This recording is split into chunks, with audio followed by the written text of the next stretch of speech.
Perkenalkan, saya Indi Nodika dengan NIM V1321032 dari Prodi D3 Manajemen Pemasaran kelas A. Dan sebelumnya, Assalamualaikum warahmatullahi wabarakatuh. Alhamdulillahirrabbilalamin, segala puji bagi Allah yang Maha Pengasih dan Maha Penyayang. Pertama-tama, marilah kita panjatkan puja dan puji syukur kita kepada Allah Subhanahu wa Ta'ala yang telah memberikan rahmat dan hidayahnya sehingga kita dapat melaksanakan kegiatan kultum pada hari ini dengan keadaan sehat walafiat. Tak lupa sholawat serta salam selalu tercurahkan kepada junjungan kita Nabi Muhammad SAW. Dan semoga nanti kita akan mendapatkan syafaatnya pada hari kiamat nanti. Amin amin ya robbal alamin.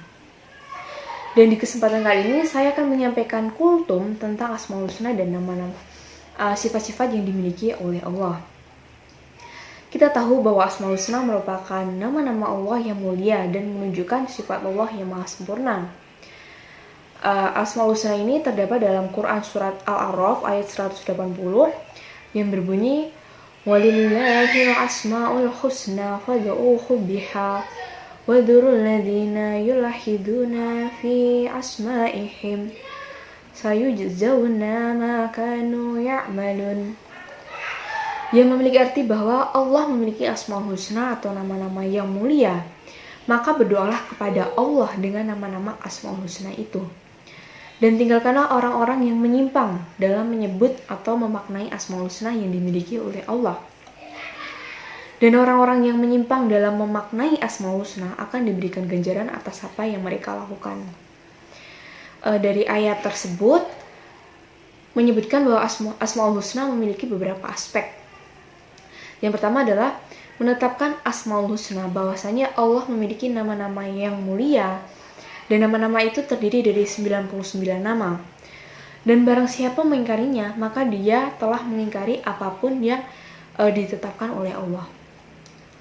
Dan selanjutnya adalah Asmaul Husna merupakan nama-nama yang terbaik bagi Allah, di mana mencangkup sifat-sifat yang sempurna dan memiliki makna yang berarti pada setiap namanya, dan tidak memiliki kekurangan suatu apapun di dalamnya.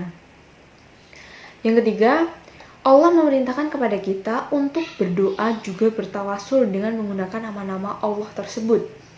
Karena dengan hal itu menunjukkan keagungan dan kecintaannya kepada Allah dengan menggunakan salah satu nama Asmaul Husna dengan bertawasul ataupun berdoa. Dan yang terakhir adalah Allah berjanji kepada orang yang mengingkari nama-nama Allah tersebut akan diberikan ganjaran atas perbuatan yang dilakukannya. Selanjutnya yang akan kita bahas adalah sifat yang dimiliki oleh Allah, di mana Allah memiliki dua sifat. Yang pertama adalah sifat yang melekat kepada zatnya atau bisa kita sebut dengan sifat zatiyah. Dan yang kedua adalah sifat yang berkaitan dengan perbuatan Allah atau bisa kita sebut dengan sifat fi'liyah. Yang akan kita bahas pertama kali adalah sifat yang melekat kepada zatnya Allah atau kita sebut dengan sifat zatiyah. Merupakan sebuah sifat yang melekat kepada Allah. Dan sifat ini merupakan sebuah sifat yang tidak bisa dipisahkan dari Allah. Sifat ini seperti ilmu pengetahuan, kemampuan, pendengaran, penglihatan, kehormatan, kebijaksanaan, keagungan, dan kebesaran yang dimiliki oleh Allah. Yang kedua adalah sifat yang berkaitan dengan perbuatan Allah atau bisa kita sebut dengan sifat fi'liyah. Merupakan sebuah sifat yang dilakukan oleh Allah ketika Allah menghendakinya untuk dilakukan. Dan di sini ada beberapa sifat yang dimiliki oleh Allah. Yang pertama akan kita bahas adalah Al-Khudbro, yang memiliki makna kemampuan atau kekuatan. Sifat ini merupakan sifat yang tidak bisa dilepaskan atau dipisahkan dari zatnya Allah. Karena Allah maha kuasa atas segala sesuatu. Dan Allah itu mampu untuk menghadirkan azab bagi seorang hamba dari atas sampai kaki kita. Karena terdapat dalam Quran surat Al-Fatir ayat 44 yang berbunyi Awalam yashiru fil ardi fayanzuru kaifa kana akibatul ladzina min qablihim wa kanu ashadda minhum quwwah wa ma kana Allahu jizahu min syai'in fis samawati wala fil ard innahu kana aliman qadira. Dari ayat tersebut memiliki arti bahwa tidaklah ada sesuatu yang bisa melemahkan Allah dari suatu apapun itu, baik yang ada di langit maupun yang ada di bumi. Dan bahwasanya Allah itu mengetahui dan maha kuasa. Dari ayat tersebut dapat disimpulkan bahwa jika manusia memiliki akal dan mau menggunakan akalnya dengan baik, maka dia pasti akan meyakini bahwa Tuhan itu ada dan Tuhan yang paling benar itu adalah Allah. Dan bahwasanya semua yang terdapat dalam Al-Quran merupakan suatu kebenaran di dalamnya.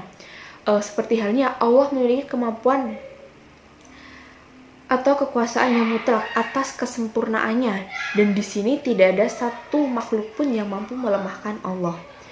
Dan tidaklah Allah menciptakan semua makhluknya dan juga membangkitkan makhluk-makhluknya kecuali dengan kuasanya sendiri. Dan hal ini dapat menunjukkan bahwa kekuasaan Allah itu sangatlah menyeluruh.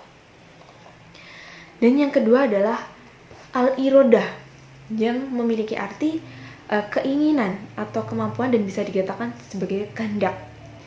Memiliki makna bahwa Allah akan memberikan hukuman bagi siapa saja yang ia kehendaki. Dan Allah juga bertindak sesuai yang dikehendakinya. Ada sebuah ayat yang mengatakan bahwa Allah Maha Kuasa untuk mengerjakan segala sesuatu yang ia kehendaki. Selain itu, jika Allah menghendaki segala sesuatu untuk terjadi, tinggallah berkata kun, yang berarti jadilah. Dari cuplikan ayat tersebut menunjukkan bahwa kehendak Allah merupakan salah satu sifat-sifat zatiah yang tidak bisa dipisahkan dari zatnya. Yang ketiga adalah ilmu pengetahuan. Memiliki makna bahwa Allah mengetahui hal yang gaib dan yang disaksikan oleh manusia, di mana semua bisa dilihat oleh Allah dan mengetahui segala sesuatu yang di langit dan di bumi. Sehingga dapat kita katakan bahwa tidak ada sesuatu yang bisa bersembunyi dari Allah, karena Allah memiliki pengetahuan yang mencakup segala sesuatu.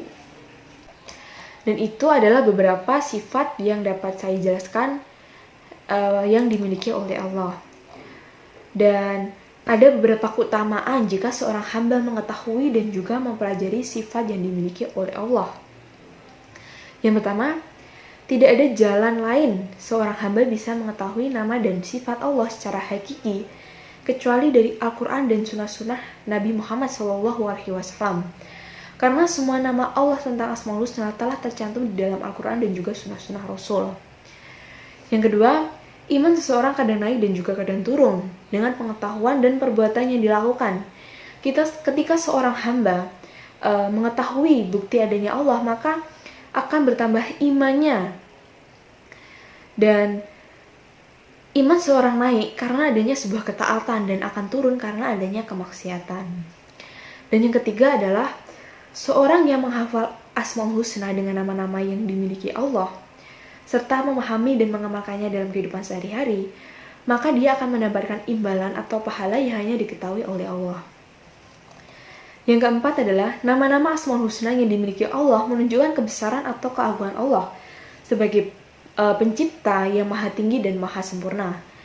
Maka cara yang paling mulia seorang hamba menghubungkan Allah adalah dengan cara mengkuduskan, mensucikan, atau memuji dan berdoa kepada Allah. Semua ini dilakukan dengan menggunakan nama-nama yang dimiliki oleh Allah. Dan yang terakhir adalah keyakinan atau keimanan seorang hamba akan Asmaul Husna dan nama-nama Allah akan memiliki dampak khusus bagi seorang hamba dalam beribadah kepada Tuhannya. Mungkin hanya itu saja yang dapat saya sampaikan mengenai kultum Asmaul Husna dan nama-nama yang dimiliki oleh Allah. Mungkin jika banyak kesalahan saya mohon maaf, dan jika banyak kekurangan saya juga mohon maaf. Wassalamualaikum warahmatullahi wabarakatuh.